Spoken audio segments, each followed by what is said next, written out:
Hello दोस्तों, मैं आपके सामने द नॉलेज हब पर लेकर आया हूँ बीपीएससी टेस्ट सीरीज़ का टेस्ट नंबर 4। टेस्ट नंबर 1, 2, 3 भी हमारे चैनल पे अवेलेबल है। आप विजिट कर सकते हैं और टेस्ट दीजिए, बहुत ही हेल्पफुल होगा आपके आने वाले एग्ज़ाम के लिए। तो स्टार्ट करते हैं टेस्ट नंबर 4। पहला क्वेश्चन है, who was the prime minister of Britain when India got freedom? Bharat को स्वतंत्रता मिलने पर ब्रिटिश का प्रधानमंत्री कौन था? विंस्टन चर्चिल, क्लेमेंट एटली, पाल मर्टसन और ग्लैडस्टोन। जल्दी से दीजिए इसका सही आंसर कि विंस्टन चर्चिल था या क्लेमेंट एटली था या पाल्मस्टन था या ग्लैडस्टोन था। तो दोस्तों इसका सही आंसर है क्लेमेंट एटली, बी। इसका सही आंसर है क्लेमेंट एटली, बी। बाकी के लिए भी कुछ इंपॉर्टेंट पॉइंट्स देखते हैं कि जैसे विंस्टन चर्चिल अगर आपसे क्वेश्चन पूछता है कि द्वितीय विश्व युद्ध के समय, सेकेंड वर्ल्ड वॉर के समय भारत जब ब्रिटेन का प्रधानमंत्री कौन था, तो उसका आंसर हो जाएगा विंस्टन चर्चिल। और 1857 के रिवोल्ट के समय, जब भारत का फर्स्ट वॉर ऑफ इंडिपेंडेंस हुआ था 1857 में, उस समय पाल्मस्टन वहाँ के प्रधानमंत्री थे। और ग्लैडस्टोन जो है, क्वीन विक्टोरिया जब वहाँ के मोनार्क की हेड थी, तो उस समय ग्लैडस्टोन सर्वाधिक समय तक रहे थे ब्रिटेन के प्रधानमंत्री, ये 19वीं सेंचुरी में। ठीक है, तो ये 4 ऑप्शन आपके पास मैंने डिस्कस किया पहला क्वेश्चन का। सेकंड क्वेश्चन जल्दी से देखते हैं, who was not the founding member of UP किसान सभा फाउंडेड इन फेब 1918? यूपी किसान सभा का संस्थापक सदस्य निम्न में से कौन नहीं था? इंद्र नारायण द्विवेदी, गौरी शंकर मिश्रा, जवाहरलाल नेहरू, मदन मोहन मालवीय। जल्दी से दीजिए इसका सही आंसर। तो दोस्तों इसका सही आंसर है जवाहरलाल नेहरू। अगर आपको नेहरू जी के बारे में इतना पता होगा कि सुभाष चंद्र बोस और जवाहरलाल नेहरू, इन्होंने जो भारत में स्वतंत्रता संग्राम ज्वाइन किया है वो असहयोग आंदोलन से ज्वाइन किया है, तो ऐसे में ये 1918 ऑटोमेटिकली दिया हुआ था क्वेश्चन में, तो आंसर इसका हो जाएगा जवाहरलाल नेहरू। तो ध्यान ये भी रखिएगा कि जवाहरलाल नेहरू और सुभाष चंद्र बोस, इन्होंने असहयोग आंदोलन से ज्वाइन किया है इंडियन फ्रीडम स्ट्रगल। इसके बाद ऑप्शन में आपके मदन मोहन मालवीय भी था। तो मदन मोहन मालवीय हालांकि इसमें हैं, इस के फाउंडिंग मेंबर हैं यूपी किसान सभा के, लेकिन साथ के साथ 1916 में मदन मोहन मालवीय ने एनी बेसेंट के साथ मिलकर बनारस हिंदू यूनिवर्सिटी की स्थापना की है 1916 में। दोस्तों एक चीज़ और यहाँ पर मैं आपको याद दिलाऊं कि यही वो पहला मीटिंग था, या कह सकते हैं यहाँ का जो लेक्चर उन्होंने दिया है गांधी जी ने, वही पहला लेक्चर है, पहला भाषण है गांधी जी का भारत में। ठीक है, तो अगर कभी ऐसा क्वेश्चन पूछ ले कि गांधी जी ने पहली बार भाषण कहाँ दिया था, तो यहीं दिया था। इनफैक्ट कुछ जो महाराजा ऑफ अलवर थे वो नाराज़ हो गए थे, स्टेज छोड़ दिया था। महाराजा ऑफ दरभंगा थे, उन्होंने बहुत ज़्यादा गांधी जी के बारे में कंप्लेन करा। तो ये सब चीज़ें वहाँ पर हुई हैं। तो पहला जो है वो बहुत ही ज़्यादा कंट्रोवर्शियल हो गया गांधी जी का, वो यहीं पर था बनारस हिंदू यूनिवर्सिटी के ओपनिंग सेरेमनी में। Next third question, the last Mauryan king Brihadratha was killed by? अंतिम मौर्य राजा बृहद्रथ की हत्या किसने की थी? पुष्यमित्र शुंग, वासुदेव कन्व, अजातशत्रु, देवभूति। जल्दी से दीजिए इसका सही आंसर। तो दोस्तों इसका सही आंसर है पुष्यमित्र शुंग। इसका सही आंसर है ए, पुष्यमित्र शुंग। तो ये वही पुष्यमित्र शुंग हैं जो मौर्य वंश के अंतिम राजा बृहद्रथ के सेनापति होते हैं और उसकी हत्या कर देते हैं। साथ के साथ भारत में पहला ब्राह्मण वंश इन्होंने शुरू किया है। भारत में पहला ब्राह्मण वंश अगर आपसे पूछा जाए तो वो शुंग वंश है। और साथ के साथ इन्होंने 2 अश्वमेध यज्ञ करवाए हैं। पतंजलि ऋषि के सहयोग से पुष्यमित्र शुंग ने 2 अश्वमेध यज्ञ करवाए, ये भी आपको याद रखना है। साथ नेक्स्ट ऑप्शन जो था इसमें कि वासुदेव कन्वा जो हैं वो अंतिम शुंग वंश के राजा हैं देवभूति, वो भी ऑप्शन में था देवभूति। तो देवभूति की हत्या करते हैं, उनके मंत्री होते हैं ये, और उनकी हत्या कर देते हैं वासुदेव कन्वा और कण्व वंश की शुरुआत करते हैं। इसके बाद अजातशत्रु भी आपके ऑप्शन में था। तो अजातशत्रु जो है वो पितृहंता वंश से आते हैं, तो पेट्रिसाइडल डायनेस्टी से आते हैं। ये बिंबिसार के बेटे हैं अजातशत्रु।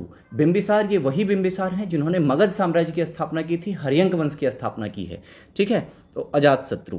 तो चूंकि सबका कुछ किलिंग से संबंधित था इसलिए मैंने ऑप्शन में रखा। Next question, question 4, the third battle of Panipat took place in which year? Panipat की तीसरी लड़ाई किस वर्ष हुई? 1761, 1764, 1757, 1759। जल्दी बताइए इसका सही आंसर।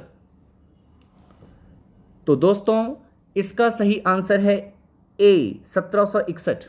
अगर आपसे क्वेश्चन पूछे कि पानीपत की पहली लड़ाई, तो पानीपत की पहली लड़ाई 1526, दूसरी 1556, तीसरी 1761।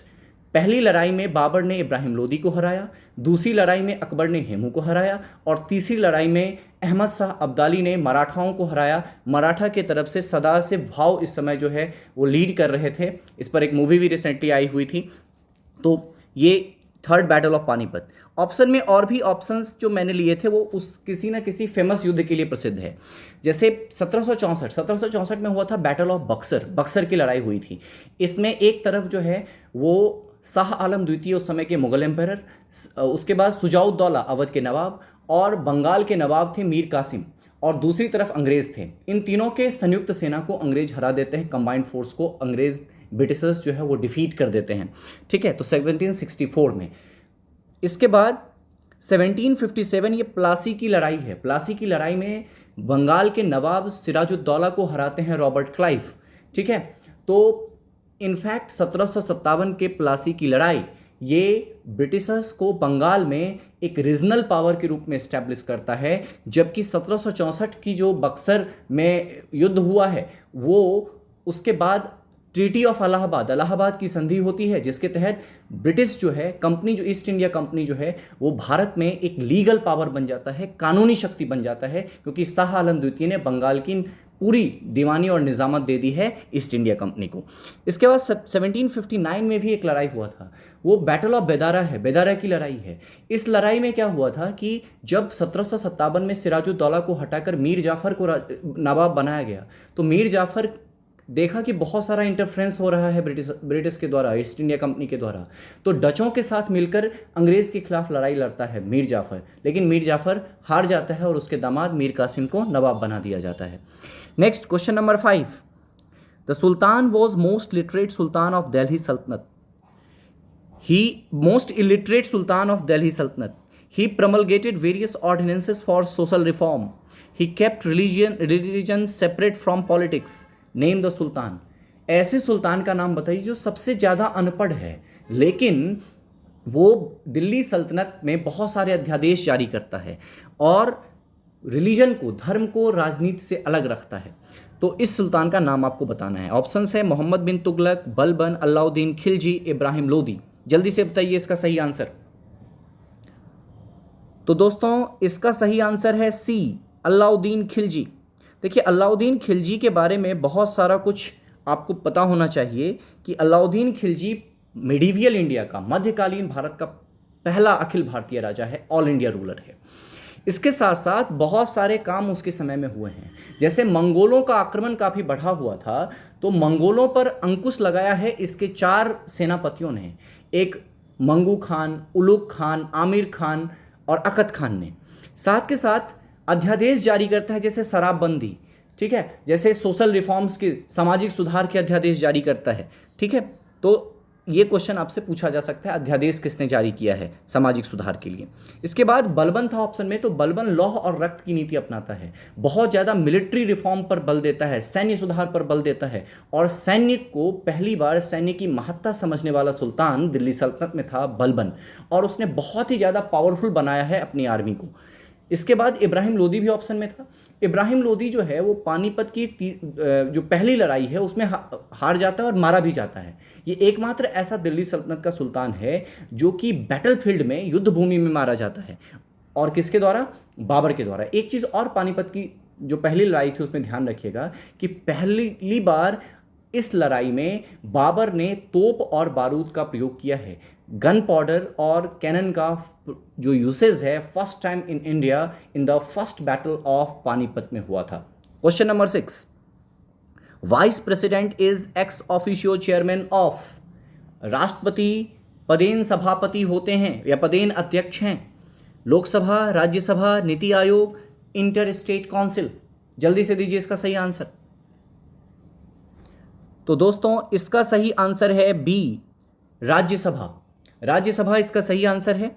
देखिए आर्टिकल 63 जो है वो कहता है there shall be a president, a vice president of India. भारत के लिए एक उपराष्ट्रपति होगा। और आर्टिकल 74 कहता है कि vice president is ex officio chairman of Rajya Sabha. Vice president, उपराष्ट्रपति, राज्यसभा के पदेन सभापति हैं।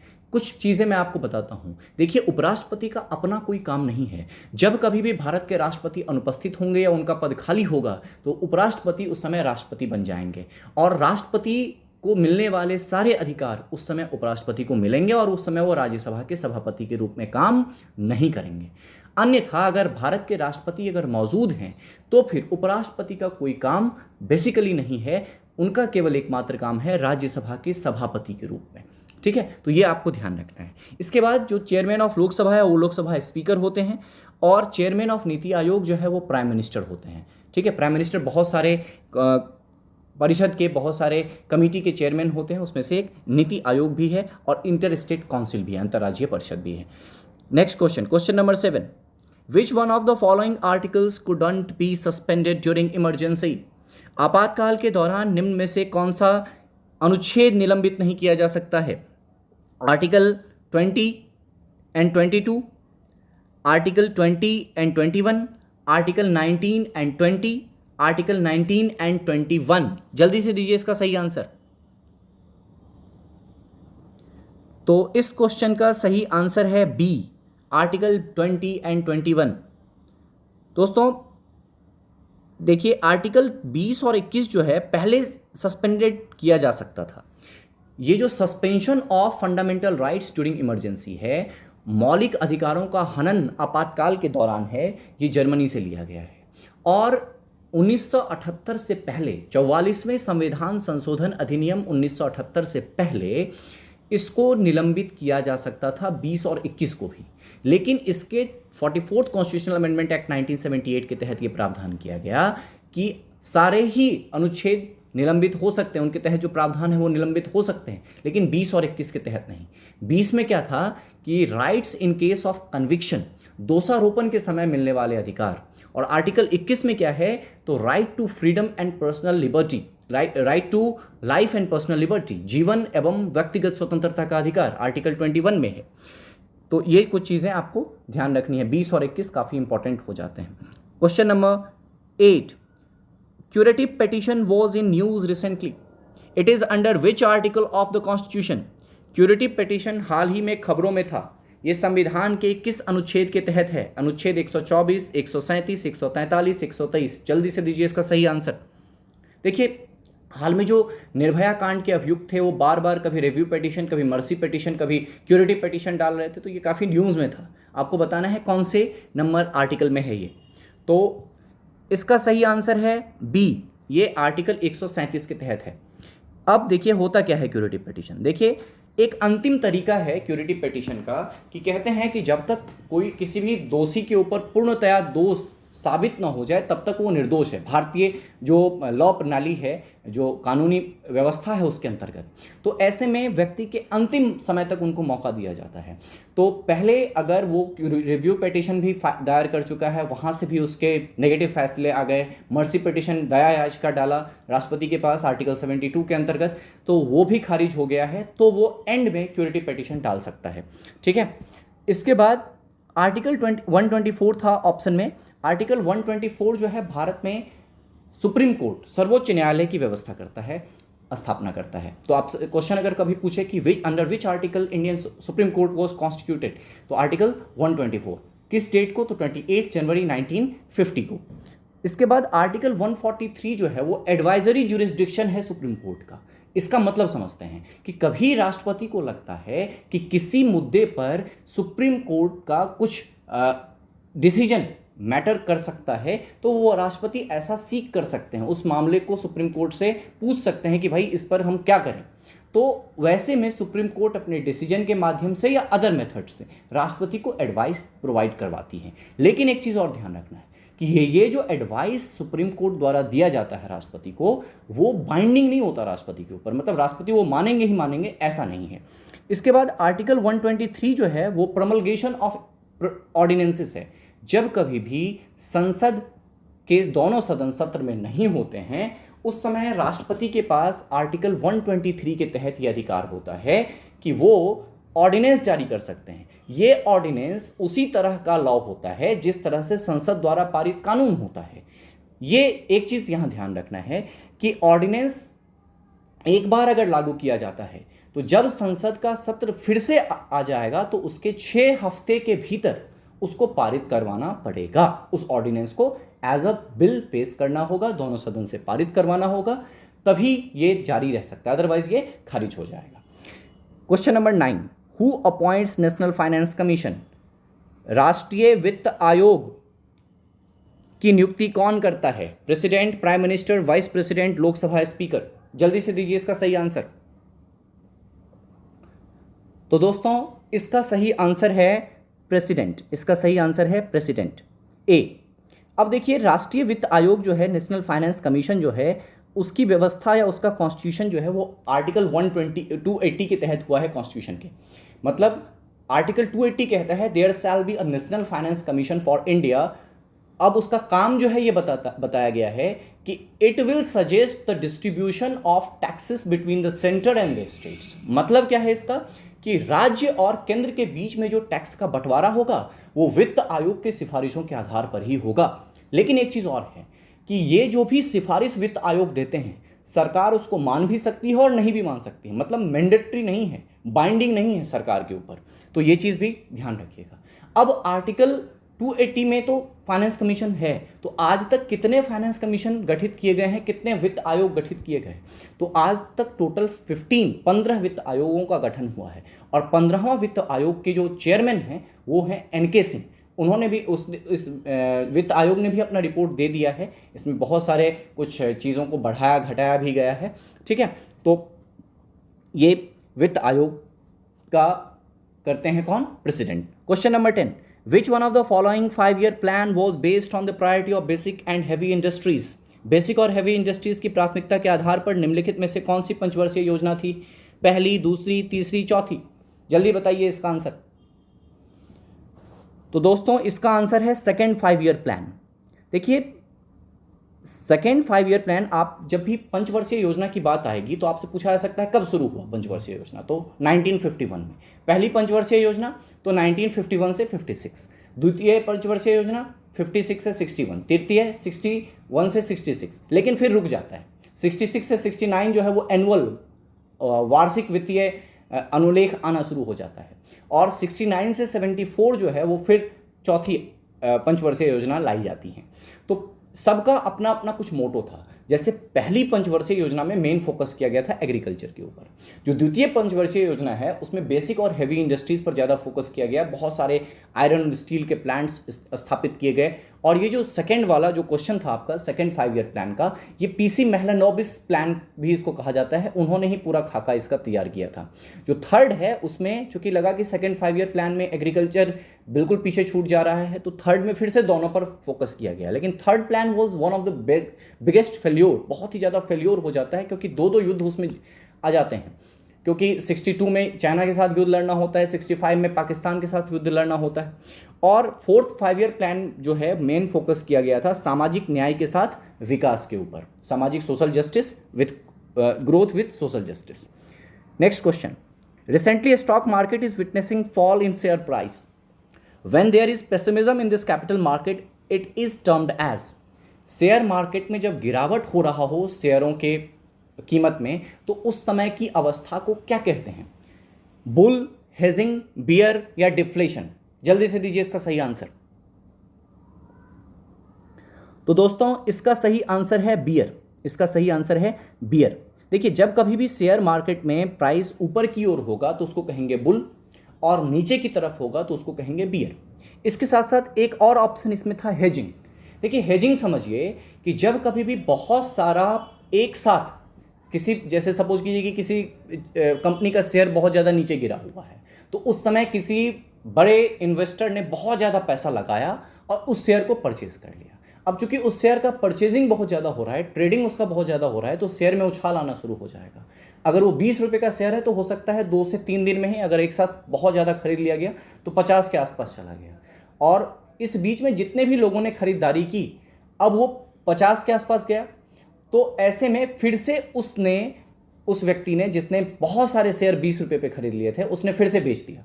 अब वो प्राइस फिर से गिर के 20 से कम आ गया। तो जितने भी लोग 20 से ऊपर परचेज किए इस बीच में, उन सबको घाटा हो जाएगा और इसको बहुत ज़्यादा फायदा हो जाएगा। तो ये जो प्रोसेस है वो हेजिंग है। सेबी जो है वो इसको रोकती रहती है ताकि बहुत सारे जो इन्वेस्टर्स हैं उनको लॉस ना हो, जो छोटे इन्वेस्टर्स हैं उनको लॉस ना हो।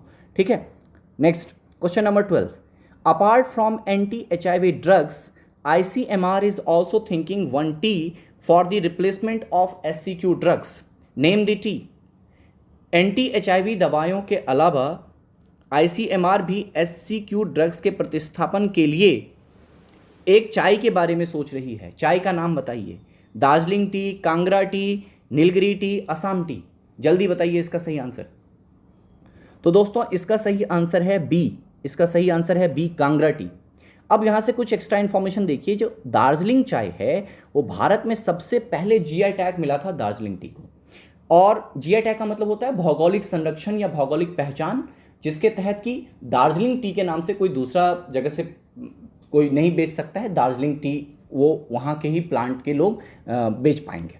इसके बाद जो भारत में सर्वाधिक चाय उत्पादित करने वाला राज्य है वो है असम, और सेकंड नंबर पर वेस्ट बंगाल। साथ के साथ जो दक्षिण भारत में सर्वाधिक चाय उत्पादित की जाती है वो नीलगिरी वाले क्षेत्र में की जाती है, तमिलनाडु में, तमिलनाडु के नीलगिरी वाले क्षेत्र में। और हिमाचल प्रदेश के कांगड़ा को अभी फिलहाल SCQ के रिप्लेसमेंट के लिए ICMR, Indian council of medical research, भारतीय चिकित्सा अनुसंधान परिषद ने इसका नाम रिकमेंड किया है कांगड़ा चाय का। Next question number 13। रिसेंटली अटल पेंशन योजना completed it's 5 year. The age group which can opt this scheme is. किस आयु वर्ग के लोग इसको ऑप्ट कर सकते हैं, इस योजना को ले सकते हैं? जल्दी से बताइए इसका सही आंसर। 18 से 50, 18 से 40, 18 से 60 और 18 से 55। जल्दी से दीजिए इसका सही आंसर। तो दोस्तों इसका सही आंसर है 18 से 40। हाल ही में 9 मई को अटल पेंशन योजना ने अपना 5 साल पूरा किया। अब ये अटल पेंशन योजना जो है अनऑर्गेनाइज सेक्टर के लिए है, असंगठित क्षेत्र के लिए है, जिसको कोई अन्य सहायता पेंशन स्कीम्स के तहत नहीं मिलती है, उन लोगों के लिए है। और अटल पेंशन योजना के तहत मिनिमम 1000 का और मैक्सिमम 5000 का पेंशन आप 60 साल के बाद पा सकते हैं। 18 से 40 वर्ष की आयु तक आप इसको ले सकते हैं। मिनिमम आपको 20 साल तक प्रीमियम देना होता है। साथ के साथ एक चीज़ और ध्यान रखिए कि अगर व्यक्ति की मृत्यु हो जाती है, जो पेंशन धारक है उसकी मृत्यु हो जाती है 60 साल के बाद भी, सपोज अगर मृत्यु होती है, तो उसके वाइफ को सारा का सारा सेम फैसिलिटी मिलना शुरू हो जाएगा। ठीक है। और अगर दोनों की मृत्यु हो जाती है, ठीक है, तो हस्बैंड वाइफ दोनों की मृत्यु के बाद जिसको भी नॉमिनी बनाया हुआ है उसको एक लमसम अमाउंट मिल जाता है अकॉर्डिंग टू प्रीमियम। अगर वो 1000 वाला है तो 1.5 लाख तक का मिलता है, और अगर वो 5000 वाला है तो 7.5 लाख। अब उसमें चेंजेस हो सकते हैं। ठीक है। Next question number 14। Who has been recently appointed as the chairman of the executive board of WHO? हाल ही में WHO के कार्यकारी बोर्ड के अध्यक्ष के रूप में किसे नियुक्त किया गया है? JP नड्डा, हर्षवर्धन, नरेंद्र मोदी, अमित शाह। जल्दी दीजिए इसका सही आंसर। तो दोस्तों ये काफ़ी चर्चा में था अभी, तो इसका सही आंसर है हर्षवर्धन। इसका सही आंसर है हर्षवर्धन। भारत के चिकित्सा मंत्री हैं, हेल्थ मिनिस्टर हैं, स्वास्थ्य मंत्री ने। ये देखिए डॉक्टर हर्षवर्धन जो है वो किसके स्थान पर बनाए गए हैं WHO के एग्जीक्यूटिव बोर्ड के चेयरमैन? तो इसका आंसर है हिरोकी नाकातानी। और WHO का जो हेडक्वार्टर है वो जेनेवा में है। ये बिल्कुल रट लीजिएगा, क्योंकि WHO बहुत ज़्यादा न्यूज़ में रहा है कोविड-19 के कारण, कोरोना वायरस के कारण। तो ऐसे में WHO का हेडक्वार्टर कहाँ है वो बिल्कुल पूछा जा सकता है, जेनेवा में। Next question number 15। Goal program is launched for. Goal कार्यक्रम का शुभारंभ किया गया है किस चीज़ के लिए? तो MSME, travel youth, renewable resources, disaster management. MSME आदिवासी युवा, नवीकरण योग्य संसाधन और आपदा प्रबंधन। जल्दी से दीजिए इसका सही आंसर। तो दोस्तों इसका सही आंसर है ट्राइबल यूथ। ट्राइबल यूथ के लिए किया गया है इसको, कि आजकल देखिए कोविड-19 के कारण बहुत सारा वर्क फ्रॉम होम हो रहा है और डिजिटल चीज़ों को ज़्यादा प्रमोट किया जा रहा है। तो ऐसे में आदिवासी क्षेत्र के लोगों को डिजिटली ट्रेंड होना बहुत ज़रूरी हो जाएगा, क्योंकि वो बहुत ही कमज़ोर होते हैं इन सब चीज़ों में। तो इसलिए एक तरह से ट्रैवल यूथ का प्रोग्राम लाया गया है। इससे पहले गोल को केवल ट्रैवल विमेन तक फिक्स किया गया था, अब इसको जो है एक्सटेंड किया गया है और बेसिकली ट्रैवल यूथ के ऊपर इसको ज़्यादा तरजीह दिया जा रहा है। तो गोल ध्यान रखिएगा ट्राइबल यूथ के लिए। नेक्स्ट क्वेश्चन नंबर 16, अब ज्योग्राफी से है क्वेश्चंस कि the oceanic current along west coast of Africa is called, Africa के पश्चिमी तट पर स्थित महासागरीय धारा को क्या कहते हैं? बेनगुएला धारा, अगुलहास धारा, कैनरी धारा या कुरोशिवो धारा? जल्दी बताइए इसका सही आंसर। तो दोस्तों इसका सही आंसर है ए, बेंगुएला धारा।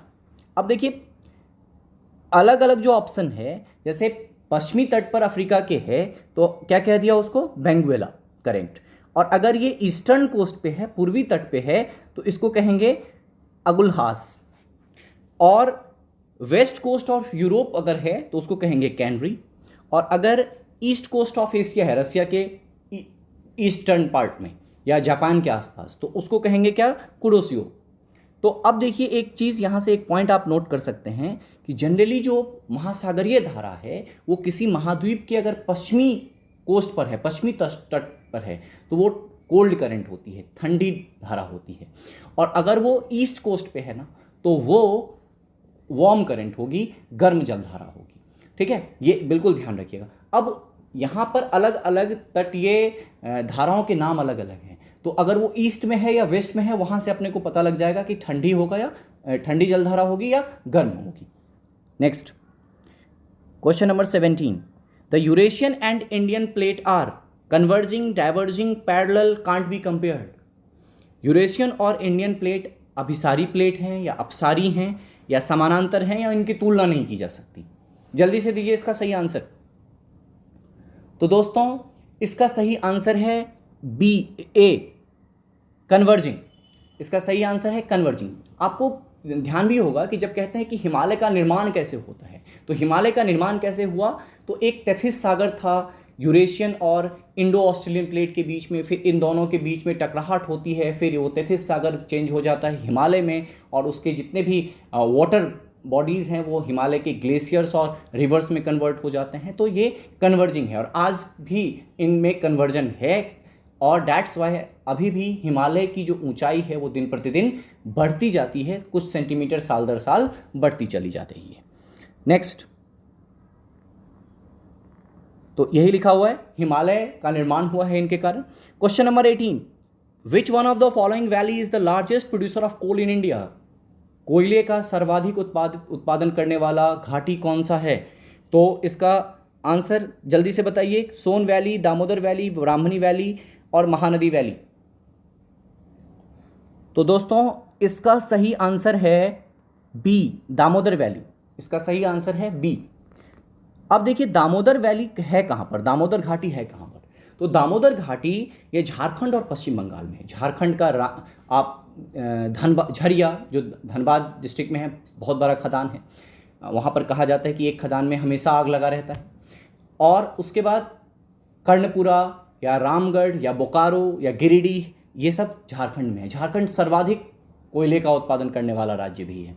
इसके बाद जो भारत का सबसे पुराना खदान है ना, वो है रानीगंज, ये है पश्चिम बंगाल में, ये भी दामोदर घाटी में आता है। और जो ब्राह्मणी घाटी है वो उड़ीसा में है, क्योंकि ब्राह्मणी नदी सर्वाधिक उड़ीसा में ही बहती हैं। और ब्राह्मणी घाटी में एक कोल बेल्ट है जिसका नाम है तलचर। तलचर कोल बेल्ट जो है वो उड़ीसा में है और वो ब्राह्मणी घाटी का हिस्सा है। ठीक इसी तरह से महानदी घाटी ये छत्तीसगढ़ और उड़ीसा में है, क्योंकि महानदी वैली जो नदी है वो छत्तीसगढ़ और उड़ीसा में है। यहाँ पर छत्तीसगढ़ का एक फेमस कोल बेल्ट है जिसका नाम है कोरबा कोल बेल्ट। इसके बाद सोन घाटी जो है वो उत्तर प्रदेश और मध्य प्रदेश के बॉर्डर पर है। उत्तर प्रदेश का जो सिंगरौली डिस्ट्रिक्ट है वो इस क्षेत्र घाटी के अंतर्गत आता है, और मध्य प्रदेश का सिंगरौली डिस्ट्रिक्ट। अब सिंगरौली कोयला क्षेत्र जो है वो इसी घाटी का हिस्सा है, सोन घाटी का हिस्सा है। इसके बाद question number 19, which soil is most suitable for cotton cultivation? कपास के उत्पादन के लिए सर्वाधिक उपयुक्त मिट्टी कौन सी है? जल्दी से दीजिए इसका सही answer. Alluvial, black, red laterite, जलोद, काली, लाल लेटराइट? तो दोस्तों इसका सही आंसर है बी, काली मिट्टी। इसका सही आंसर है बी, काली मिट्टी। अब देखिए काली मिट्टी में एक गुण होता है कि वो मिट्टी में आर्द्रता बनाए रखती है, वाटर रिटेंटिविटी क्वालिटी होती है उसमें, और जिस कारण से वो गन्ना और कपास की खेती के लिए काफ़ी उपयुक्त होती है। साथ के साथ महाराष्ट्र में इसको कहा जाता है कॉटन ब्लैक सॉइल, कपास काली मिट्टी, या रेगुर कहा जाता है इसको। रेगुर वहाँ का के लोकल लैंग्वेज में इसको रेगुर कहा जाता है, काली मिट्टी को। इसके बाद एल्यूवियल सॉइल जो है वो सबसे ज़्यादा उपजाऊ मिट्टी है, और ये कहाँ, तो उत्तर के विशाल मैदान में और पूर्वी तट के भाग में, मैदानी भाग में पाया जाता है। इसके बाद एक चीज़ आपको और यहाँ से ध्यान रखना है कि सर्वाधिक जो भारत में है वो जलोढ़ मिट्टी, उसके बाद है लाल मिट्टी, और उसके बाद है काली मिट्टी। लेकिन अगर उत्पादकता की बात करें, फर्टिलिटी की बात करें, तो सर्वाधिक जलोढ़ है, उसके बाद काली है, और उसके बाद है लाल मिट्टी।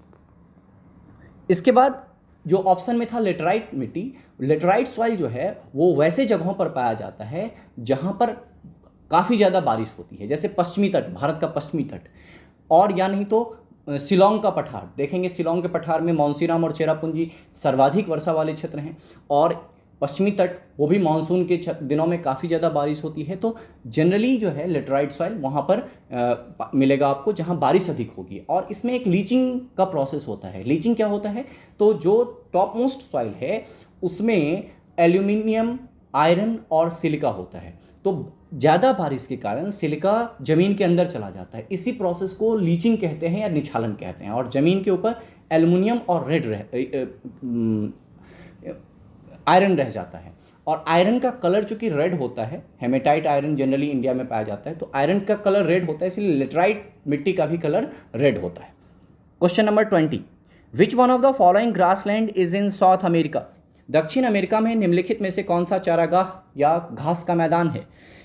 Prairies, downs, veld, pampas. जल्दी से दीजिए इसका सही आंसर। तो दोस्तों इसका सही आंसर है पंपास, डी। इसका सही आंसर है पंपास, डी। बाकी के भी देख लेते हैं। तो प्रेरीज है यूएसए में, डॉन्स है ऑस्ट्रेलिया में, वेल्ड है साउथ अफ्रीका में, और पंपास है अर्जेंटीना में। तो इस तरह से आपके 20 क्वेश्चंस का सेट मैंने डिस्कस किया। आप प्लीज़ मेरे चैनल को लाइक कीजिए, सब्सक्राइब कीजिए, शेयर कीजिए। आपको ऐसे ही डिफरेंट एग्जाम्स के टेस्ट इस चैनल पर मिलता रहेगा। Thank you so much.